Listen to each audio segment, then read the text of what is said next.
This is a fan-generated show. If you'd like to support us, please go to jamieglazov.com. Also, don't forget to subscribe to our new Rumble channel. All your support is greatly appreciated.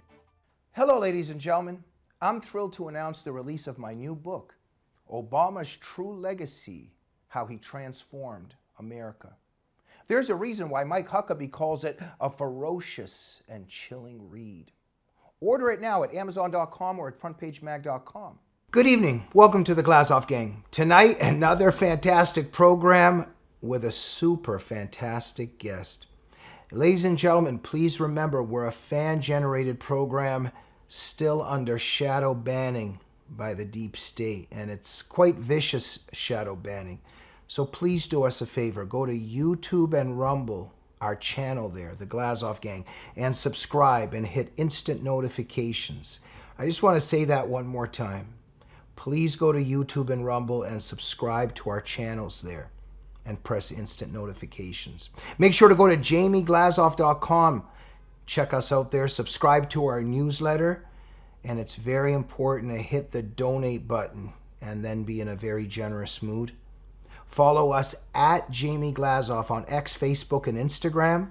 Most importantly, go to liveuptofreedom.com and support the wonderful freedom fighter, Annie Cyrus. It is an honor and a privilege to have with us tonight, backed by popular demand, the one and only Daniel Greenfield, the CEO of the David Horowitz Freedom Center, the editor of the blog The Point at frontpagemag.com, and he is the author of his new book, Domestic Enemies: The Founding Fathers' Fight Against the Left. Daniel, what an honor to have you here. As always, it's an honor. It's an even bigger honor when I'm told that it's by popular demand. That's so much better than unpopular demand. Fantastic. Annie, are you excited that Daniel is our guest this evening? Yes, I'm actually planning to take over your position and just ask all the questions myself.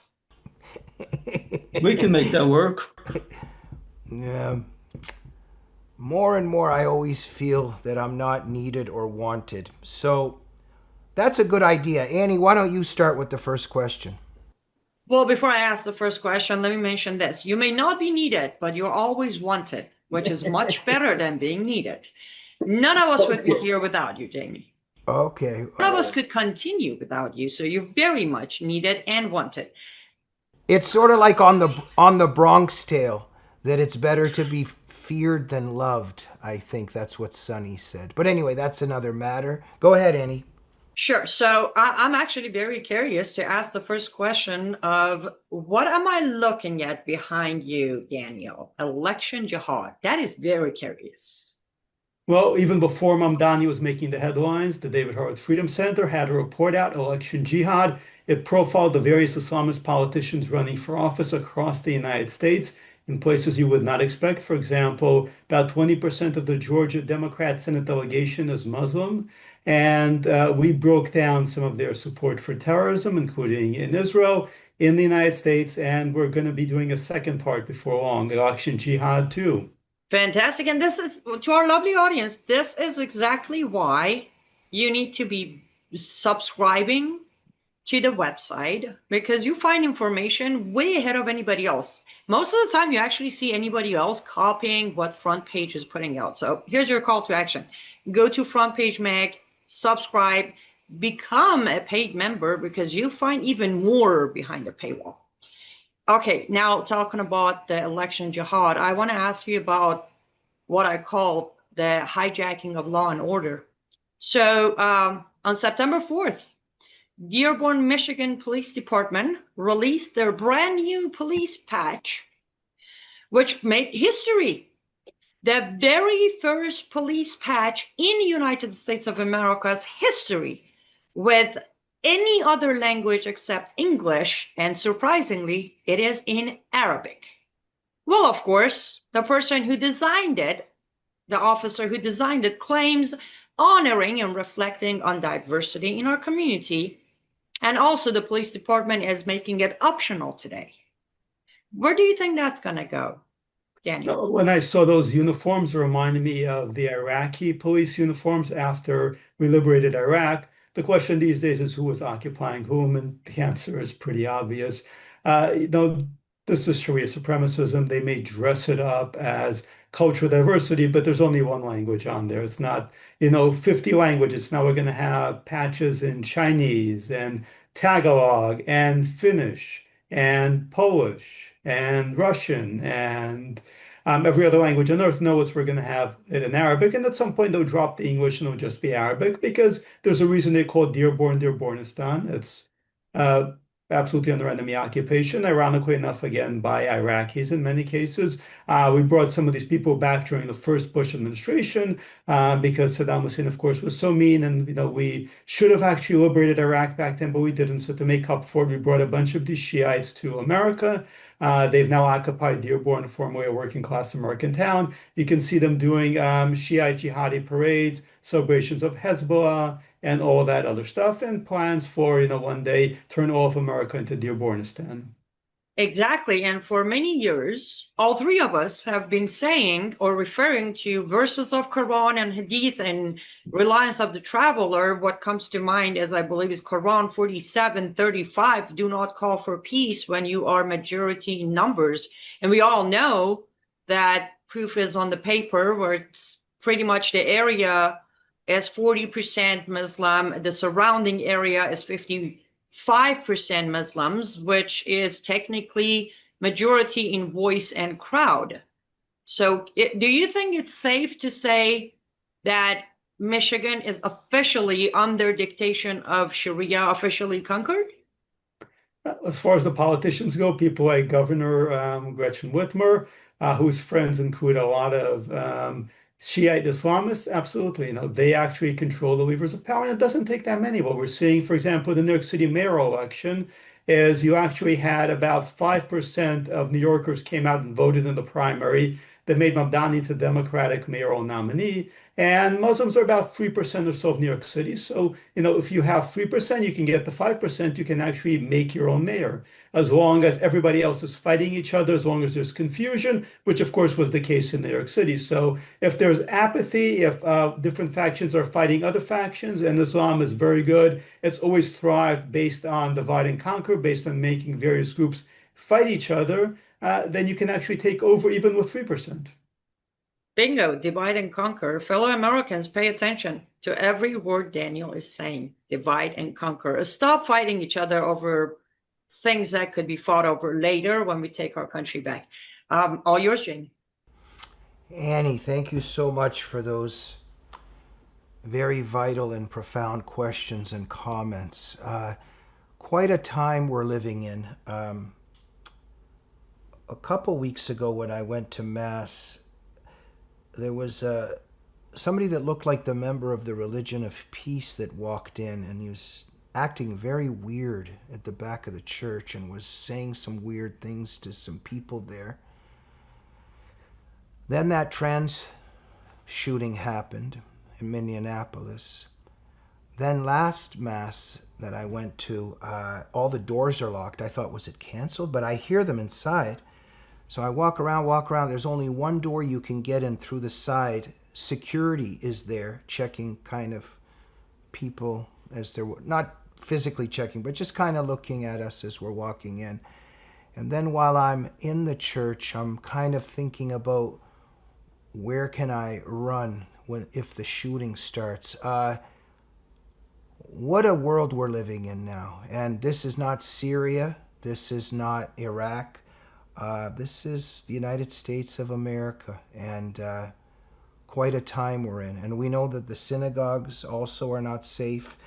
Wonder if the Muslims in the mosques are worried that Orthodox Jews or Christians are going to come in and start shooting.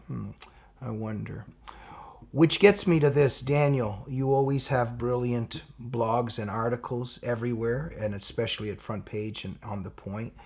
Recently, you've written a blog on two Christians with machine guns that were arrested at a Muslim festival. Oh, whoops, very easy mistake to make. Sorry about that. Two Muslims with machine guns were arrested at a Christian festival of 40,000 in Italy. But, reading the Quran and the New Testament, it's the same message, right? Well, enough of my attempt at sarcasm. Daniel, what were those two Muslims up to with those machine guns? Did the police figure out a motive yet? Oh, no. I mean, their authorities are searching for the motive. It's a mystery, of course. It's always a mystery. Muslim went around stabbing five people in Marseille in France. He shouted Allah Akbar verses from the Quran. They think it might be mental illness. They're still exploring the motive. It's, you've had nail bombs at Christmas markets in Europe. They're still searching for the motive. You never know. It can be all sorts of things. In other words, a Muslim pushed an elderly Jewish woman out of a window in France while also shouting Allah Akbar, and decided that he had mental illness caused by marijuana use. So there's a huge outbreak of mental illness in the Muslim community. I hear Osama bin Laden was on Prozac. You never know. So there's really no Muslim terrorism. It's just this big, big problem of psychiatric difficulties, and we just think it's Muslim terrorism because we're Islamophobes. It's just the extremists, Daniel. It's not all. It's not all the Muslims, and it's got nothing to do with Surah 9:5 that says slay the unbelievers wherever you find them. It's got nothing to do with that. It's just interesting, this willful blindness. I myself don't think that the West will ever wake up. It's too. The leftist belief system, this utopian belief system, it's so strong. I think people would rather get beheaded than name what the religion of peace really is. Speaking of the religion of peace, Ilhan Omar, you've written another fascinating blog on her recently, and the title is Ilhan Omar Net Worth Soars to 30 million, backed by 60 billion in assets and ex-Qatari lobbyist. How does somebody in Congress or the House of Representatives, Senate, whatever it is, how do you accumulate $30 million?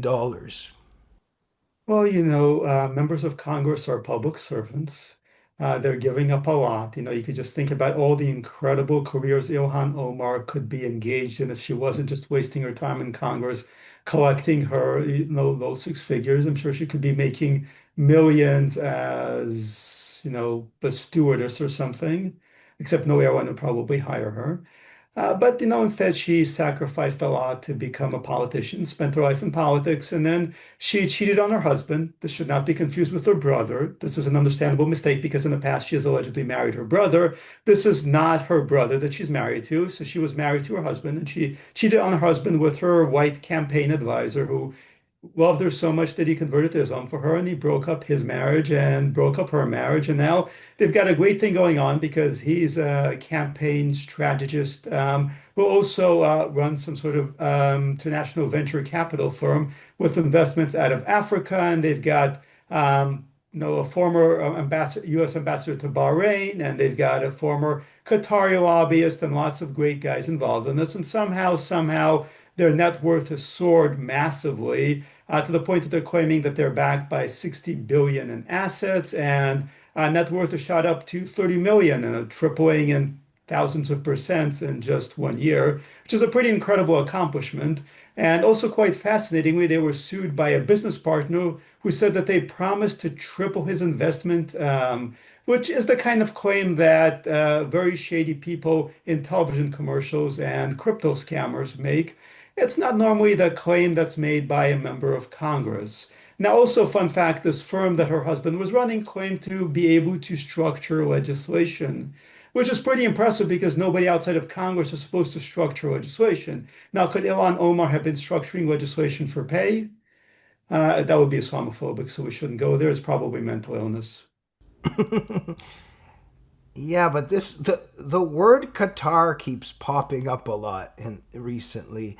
And I think that, how could one say, I think the Islamic world is having more and more of an influence over the people who tell us the news, including some figures on the right that have surprisingly or unsurprisingly become Jew haters or are engaging in Jew hate, right?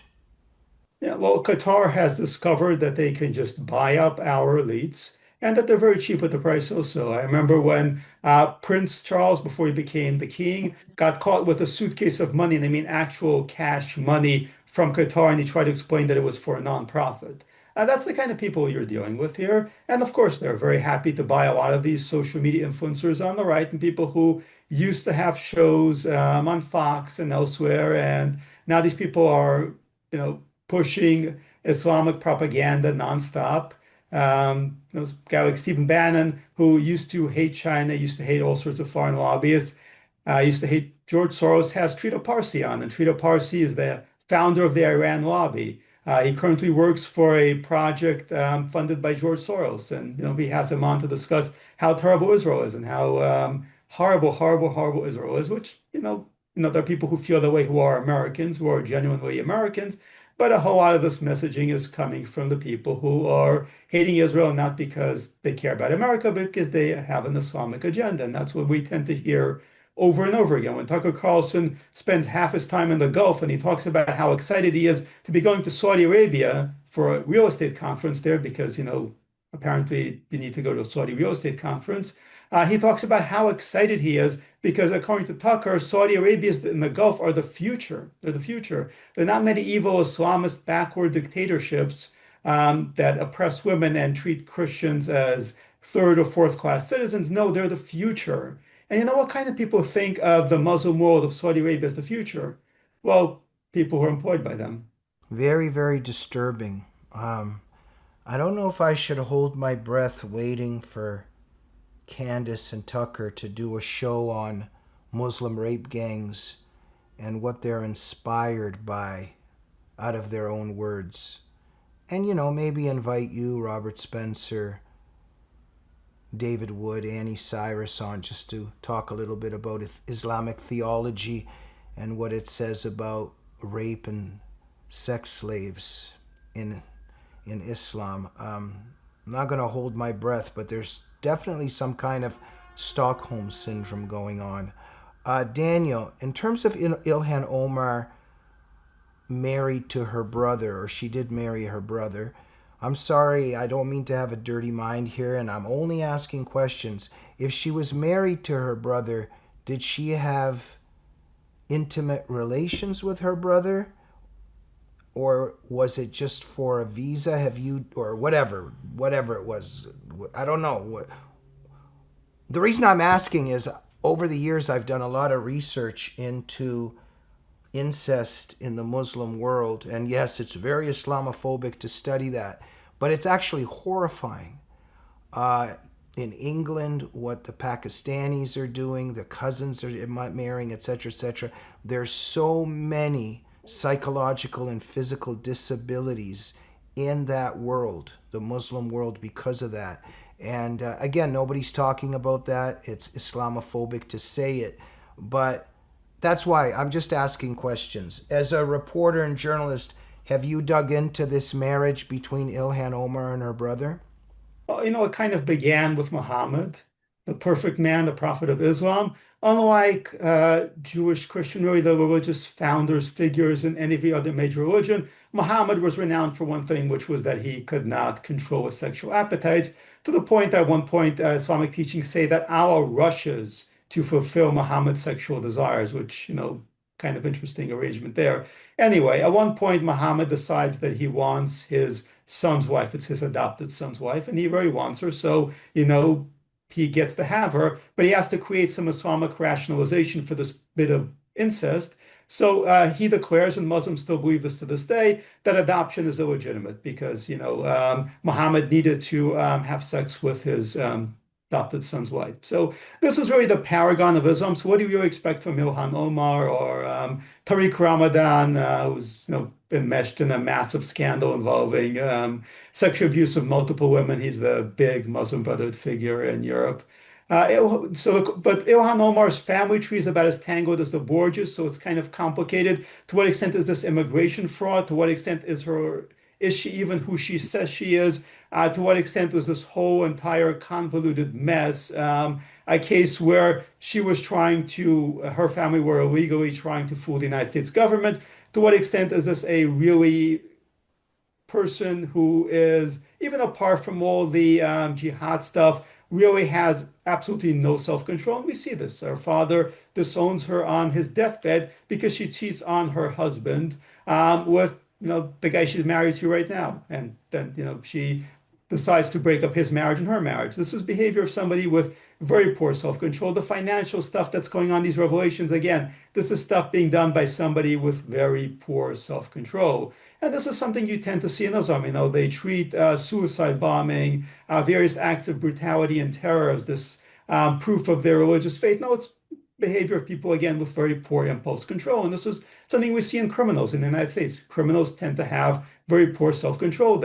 What they want to do, they do. They go ahead and they do this. And this is really what distinguishes civilized people from savages. Daniel, just a sec. I'm not sure if I'm having a mental lapse here. The background of Ilhan Omar is Somalia, right?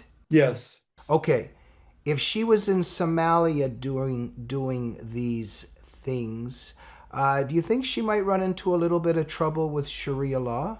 Well, that's a question. There are people in the Somali community who have issues with her, and not, because she's a traitor and hates America, but because of the whole sexual stuff. So within Islam, there's a certain low comfort level with female leadership anyway, and top that off with her shenanigans. And there are people in the Somali community who definitely would like to get rid of her. So far, they've had no luck because she has a bunch of support from the left.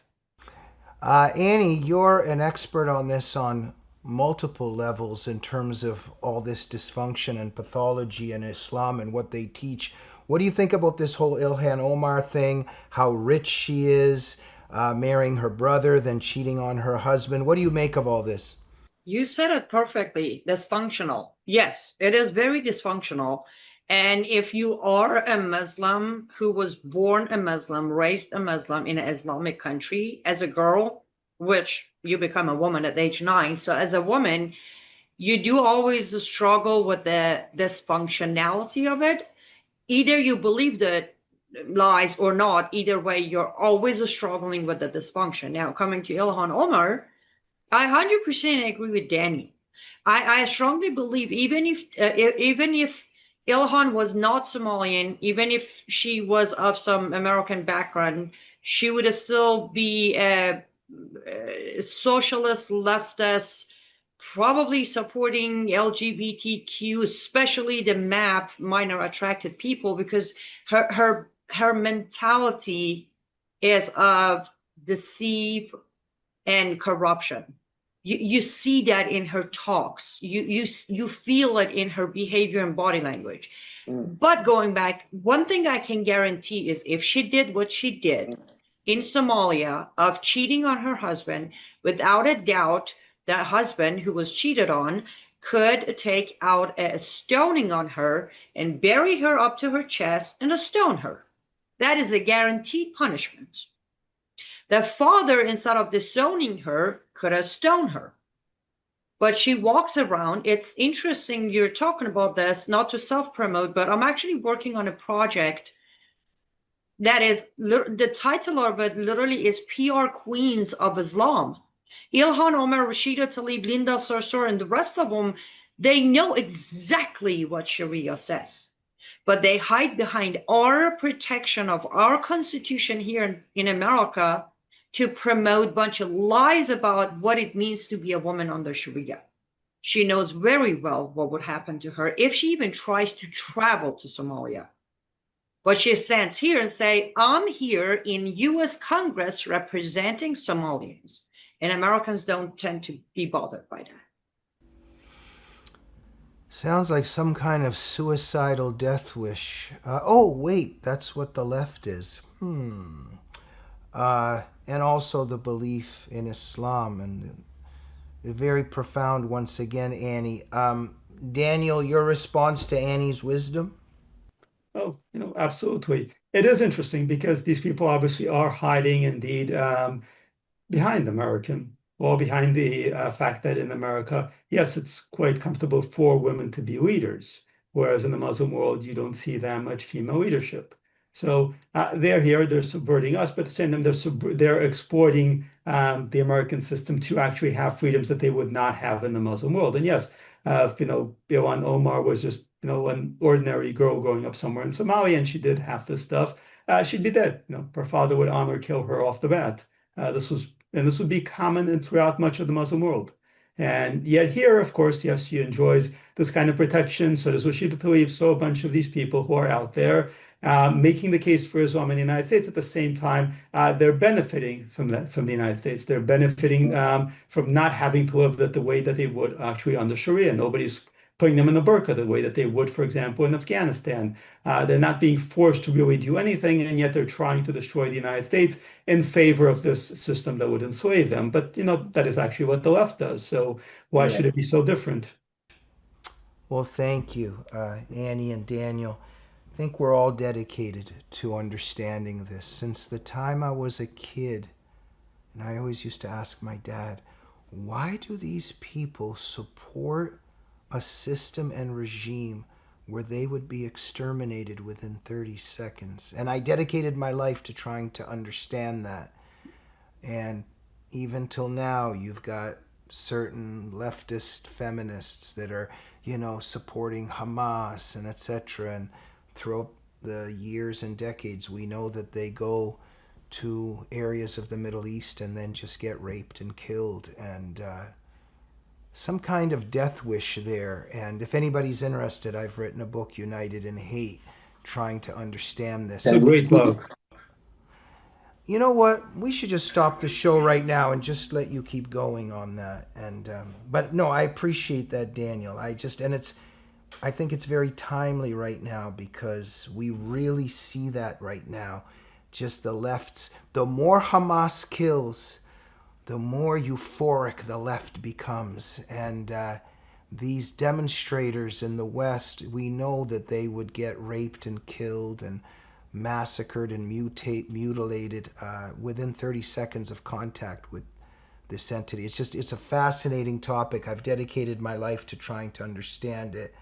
And I know you have too, Daniel and Annie. Well, let's try to understand this. He is a British comedy writer, Graham Linehan, and he got off the plane in the UK the other day, and the UK police are there to arrest him because he supported the Muslim rape gangs. Oh no, wait, he supported Hamas. Oh wait, that's allowed. Supporting Muslim rape gangs, that's allowed. He supported ISIS. Oh no, that's allowed. Oh wait, he made some tweets on X against transgender. Yeah, things are very interesting in the UK, aren't they, Daniel? You get arrested now for tweets on X criticizing the transgender agenda. But if you support Muslim rape gangs or Hamas and October 7th, I guess you get coffee and donuts delivered to your house. What's going on there? My favorite one of these stories, and by the way, there are mass arrests. There are thousands of people in the UK have been arrested for speech. I actually wrote an article for Front Page Magazine not that long ago, which showed that there were more people arrested for free speech in the UK than there were in Cuba. The UK at this point is full Orwell.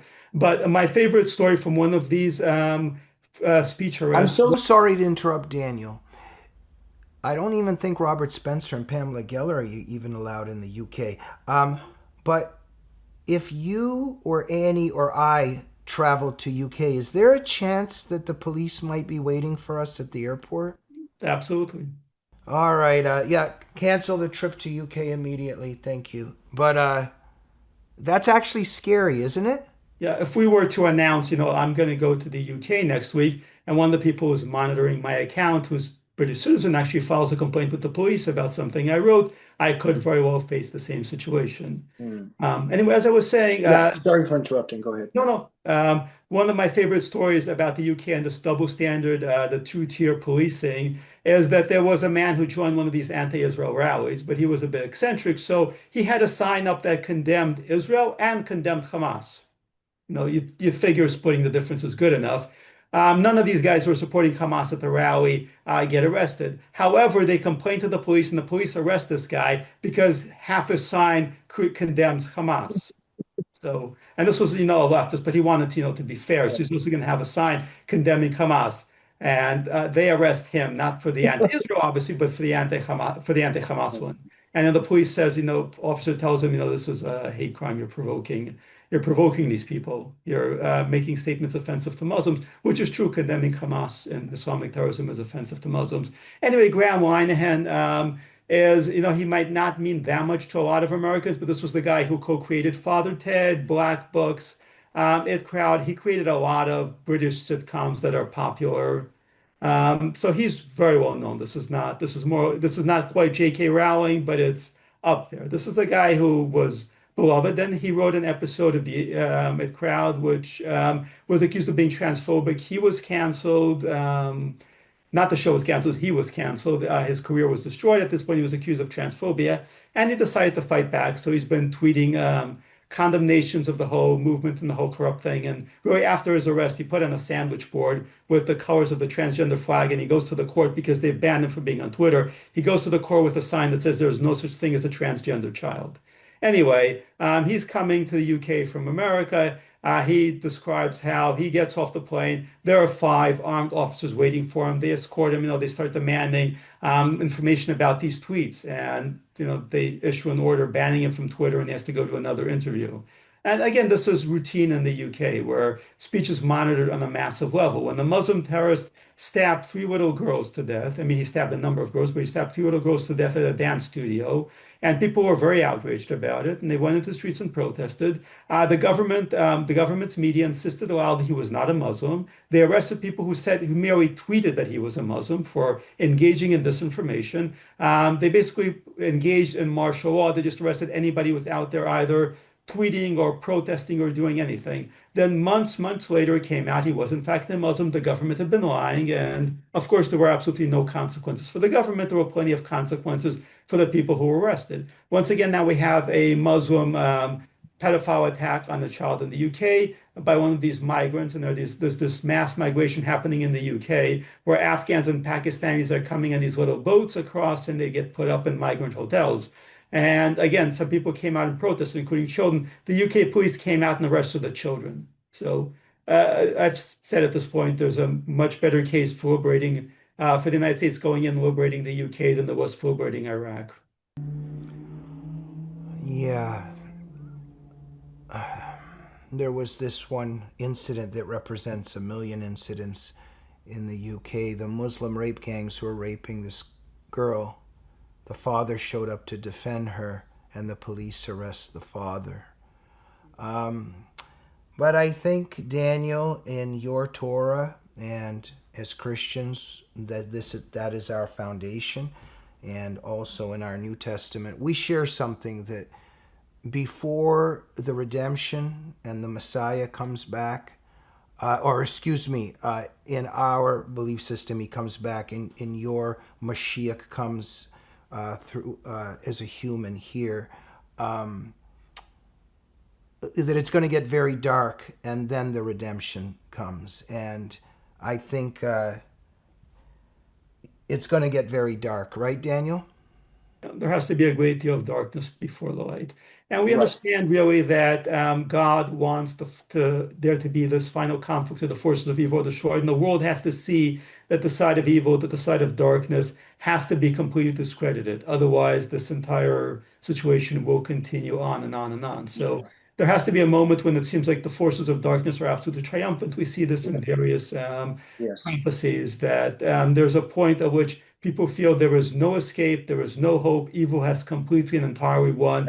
It shows its face in a way that it hasn't even done in the darkest days of the 20th century or the various human sacrifice cults. And at that point, we actually see the hand of God. So, Amen.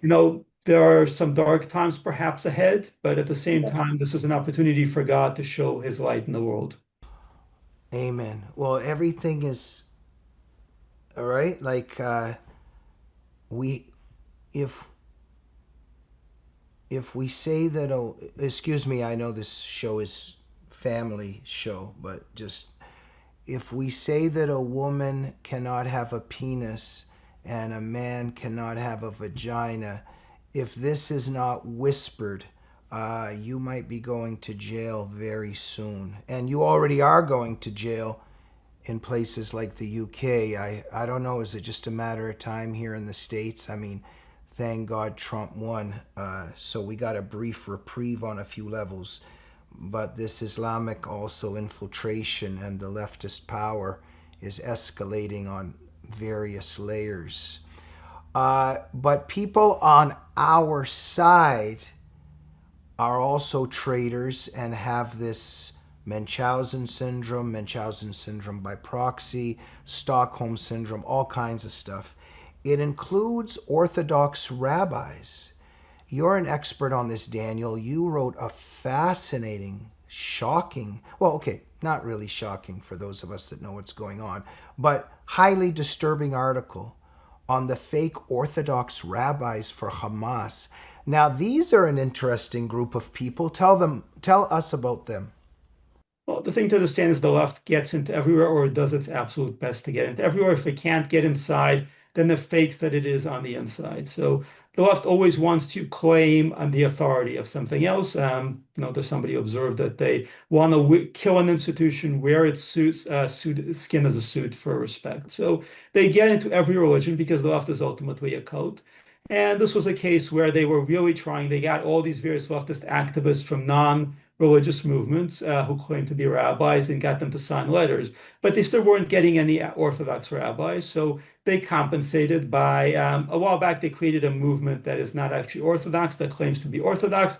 It calls itself Open Orthodoxy. Now, for those people who are not Jewish or not really aware of religion so much, Orthodox Judaism basically is traditional Judaism. It believes in the literal truth of the Torah, the Bible, and God's will. It doesn't actually believe in any of the liberal stuff, which means none of the sexual identity politics that have consumed so many other religious movements. It is not dedicated to saving the planet, saving the whales, and all the fighting racism and all the other liberal garbage. Basically, that the left has turned pretty much a whole lot of major religions into, to the point where people complain within Christianity, within Judaism, that they go to their temple, they go to the church, and all they hear about is Trump is terrible, we need to save the planet. So Orthodox Judaism was relatively immune to that. They created a movement called Open Orthodoxy, which is not Orthodoxy, because if you attach something else to it, it's not it. They created their own seminary, and they began ordaining rabbis, and they began ordaining women as rabbis, which Orthodox Judaism does not do. They began ordaining gay people, which Orthodox Judaism so does not do.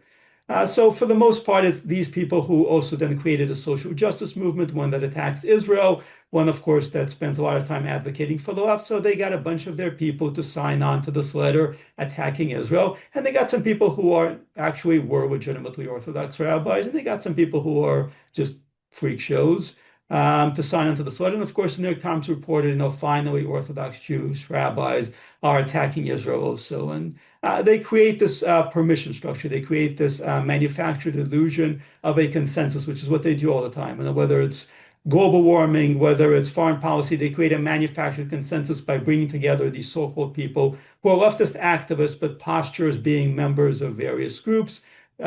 Scientists, we've seen during the pandemic, doctors, professors of one kind or another. And of course, clergy, they love the idea of having their leftist activists posture as priests, as rabbis, because they want to appropriate the moral authority, the religious authority. But all these people are doing is serving the left. And you can easily tell because they don't actually have any content beyond the left. And this is where you can easily, whatever your religious denomination or whether you're not religious at all, you can easily spot somebody who is a leftist activist who is masquerading as a religious leader, as an expert, as something else, because they never deviate from the positions of the left. And they never have any content other than the left. So when I began looking at some of the sermons, some of the stuff that these so-called rabbis are writing, I mean, it's the stuff you would hear on NPR. There's no religion there. There's nothing else there but the left. And this is really where the left is really a kind of creepy zombie pod people phenomenon. It's like they take somebody, they overwrite their brains. The only thing this person does is now repeat back what the left says. And I like to think that on the conservative side, there's actual diversity, intellectual diversity. You hear different opinions, and you don't just hear the same party line over and over again. And you have sincere religious leaders.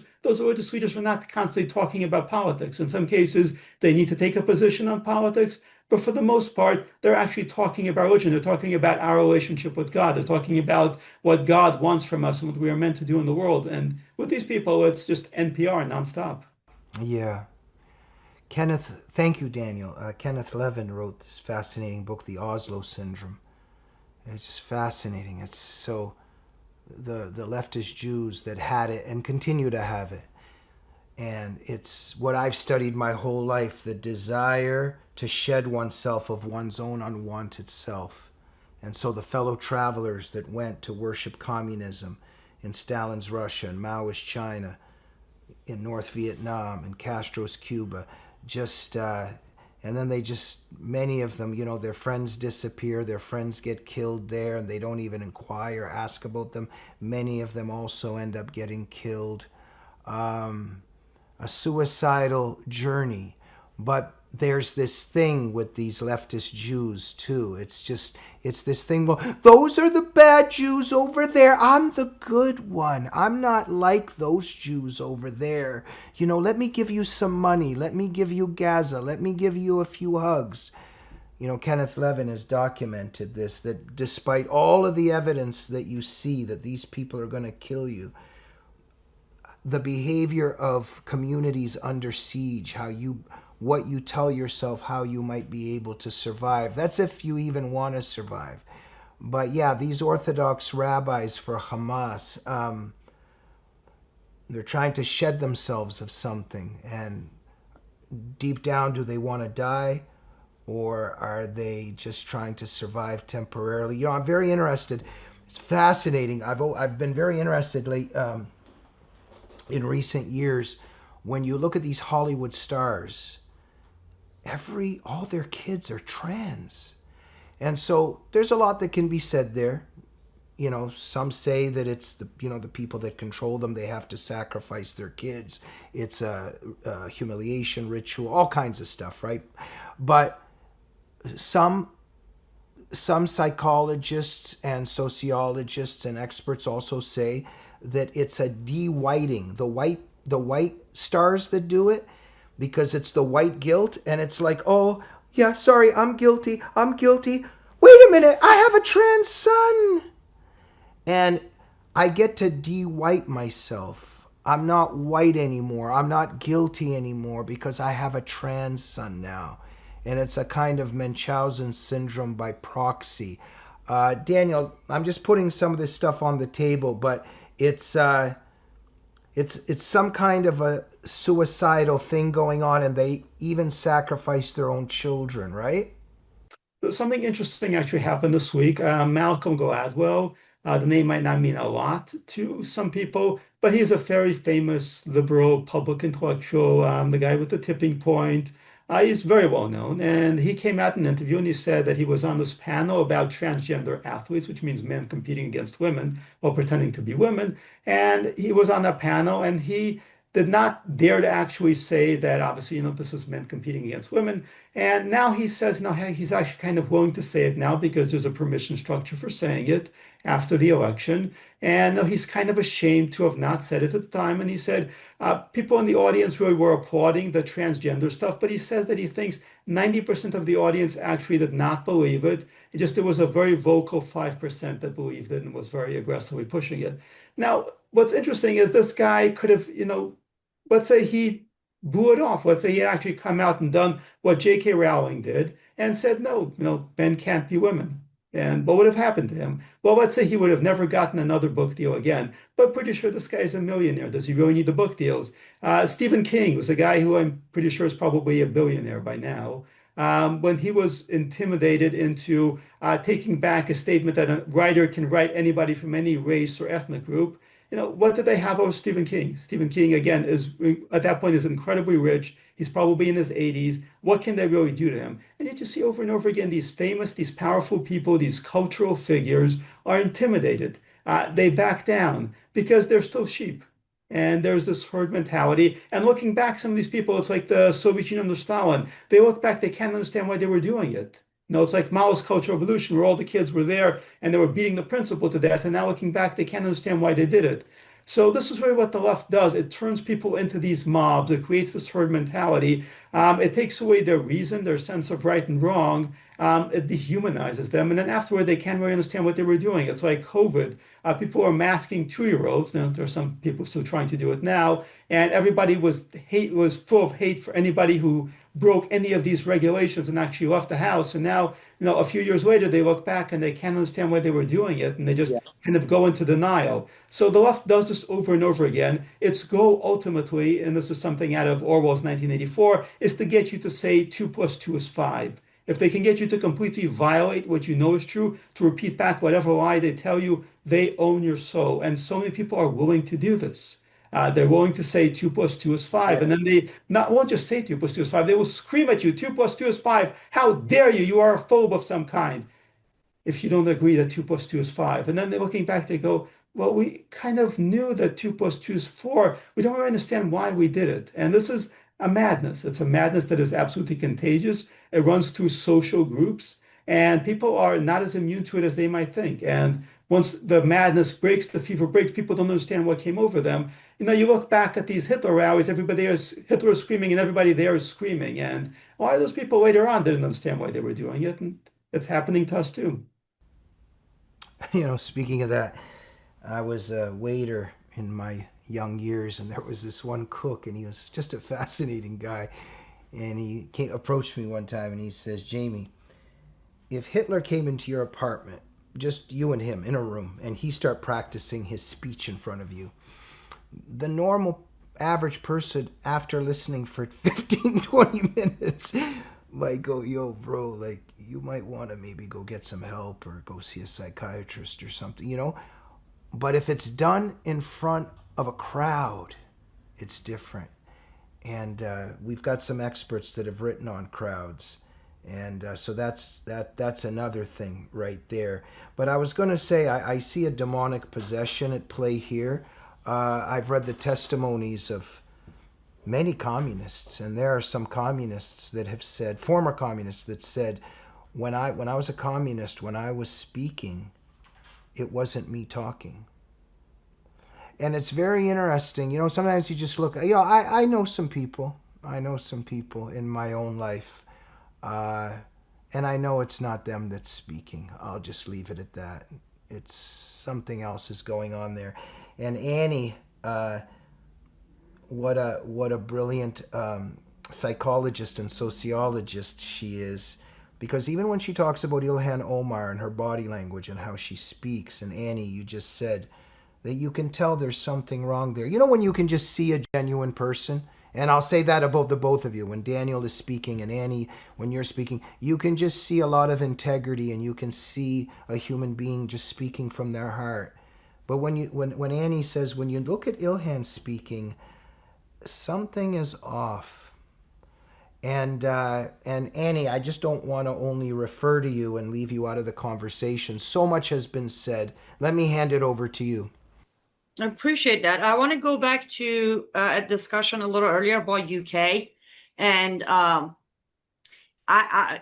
personally have thought about Europe, a lot of places in US, but mainly Europe, and you ask yourself why. Because I get it, corruption in government, that's understandable. But you see people have allowed it, people still deny it, people still look the other way.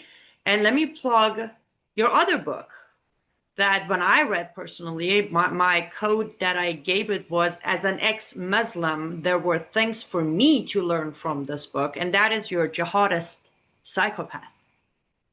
You answered my question in that book. The lies and the manipulation and the victim card seems to be working so flawlessly, especially in Europe, and of course in many places in America, where average people are believing the lies and the fake olive branch offered to them by Islamic scholars and imams and a lot of Muslim neighbors. So I just wanted to add this to the UK discussion when you were talking about it, which is very concerning, because another thing, that this is just a figure of speech before anyone gets upset, but another piece I wrote was, imagine the world without Israel. I created the scenario of, okay, fine, Israel is the problem. Imagine Israel wasn't there. You know what is the first thing that's going to happen? Hamas and Hezbollah are going to be centralizing their camps in Europe. And Europe is going to be conquered in 5 minutes. The reason Israel is still standing is because Israel doesn't lie to itself, because they know what they're fighting. Europe has forgotten the real enemy, and they will be conquered faster. Annie, are you saying that being in support of Israel might actually be America first? No, what I'm saying is being in support of America, being in Yeah. support of Israel as humanity first. No, absolutely. I just mean that people say, oh, come on, America first, forget about Israel. No, no, no, no. Supporting Israel means we're defending the United States. Absolutely, Yeah. yes, yes. On a report a few days ago, I actually said a lot of people are accusing, which I should bring this up. I want to say I am not an Israeli, I'm not a Jew, but I am so proud of Jews in Israel for their recent development, where they launched their newest spy. I forgot the term for it. Pardon me, drawing a blank. Into the orbit, when a satellite, when the satellite is able to spot and capture of image of a subject as small as 50 centimeters, day or night, and people are all, angry that, look, you see, Israel is behind all this spying and all privacy. I'm like, you do realize this is extra layer of protection for America, because we have common enemies. When you look at the history of CIA and Mossad collaborations, majority of the successful neutralization of Islamic jihadists out there was Mossad giving information to America. Without Mossad's collaboration with CIA or FBI or any other department in the USA, we are blind. Yeah, yeah. So yes, absolutely. Defending, supporting, and standing by Israel, including the government that we don't agree with 100%, it is still America first. Thank you, Annie. Daniel, I apologize. Annie and I invite guests on the show, and then her and I do all the talking. So it's not. With that, if Annie could just talk in my place, that would be great. Hey, I feel like that all the time. Well, she makes me look smart. Thank God. When she talks, then I just pretend that's me talking. But Daniel, go ahead. What do you think about everything? Well, I have to say, since we're talking to Annie, within America, within within the entire world, within Israel for that matter, there are divisions between those who realize that Islam is a global threat, that it's a threat to all of us, and those who just want to pretend it's a conflict over there. It has nothing to do with us. And there's within Israel, there are those on the left and there are those who are more on the right who get it. And the division within Israel is actually also partly a division between Jews from Europe. A lot of the European Jews, call them Ashkenazis, really do not get it. They think that peace can be made with Islam. The reason there is a conservative government, a government that's for taking out terrorists in Israel, is because of the Middle Eastern Jews. Middle Eastern Jews, Jews from the Muslim world, who are refugees from places like Egypt and Iraq, and yes, Iran, actually form a demographic majority, and they've actually elected conservative governments, ones that are serious about fighting Islam, because they're the ones who get it. And Annie is, again, somebody who gets it. There are people who have come out of the Muslim world in America who get it. And those are the people like Annie we should really be listening to. Because the people who are pretending that what's going on in Israel, in the Middle East, and throughout the Muslim world, and India has nothing to do with us, are just refusing to deal with history. There's over 1,000 years of Islamic wars, jihads, genocides against the rest of the world.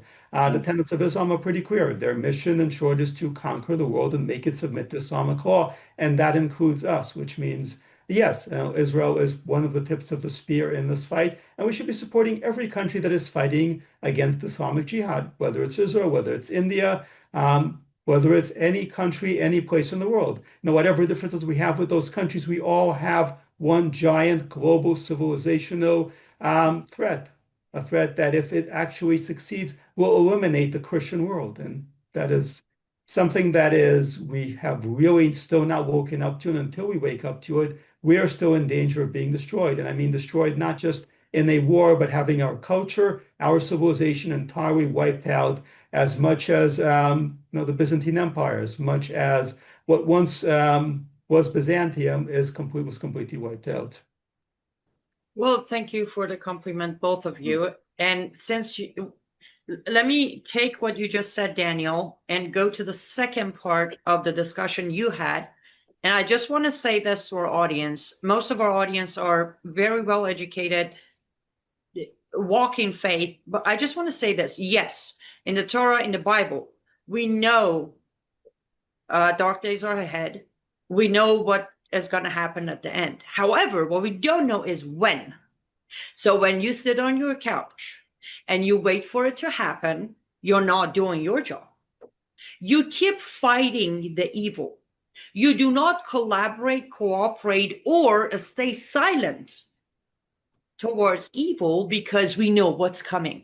We don't know when it's coming. So until it arrives, it is our duty to continue exposing evil, to continue opposing evil, and to continue stopping evil. That's what I wanted to add to that discussion. Amen. Daniel, everybody should go to frontpagemag.com. Everybody should go to The Point. Everybody should read your book. Tell very quickly our audience about your book and why everybody should buy it. This is Domestic Enemies. It tells the story of the American left from the very beginning, how they conspired against America, against the Constitution, against the founding of this republic, and how the founding fathers, including George Washington, fought against them. It's an incredible story, one you've probably never heard of before. Fantastic. Annie, thank you so much. Daniel, thank you for joining the Glazov Gang this evening. Everybody can also find you on X, correct? They can indeed, while there's still free speech. Absolutely. Anywhere else you'd like to tell them? Well, I've got my own site, danielgreenfield.org, and of course, frontpagemag.com under the brilliant editorship of, who is that again? Oh, Jamie Glazov. Thank you so much. Daniel, you are a gentleman and a scholar. Thank you for being on the front lines, fighting for America and for freedom and for persecuted people throughout the world, and they are always on our mind, and we want to protect them and liberate them. Daniel, thank you for joining us tonight, and God bless you, and we'll see you soon, okay? Thank you. Thank you for joining the Glazov Gang this evening. Good night.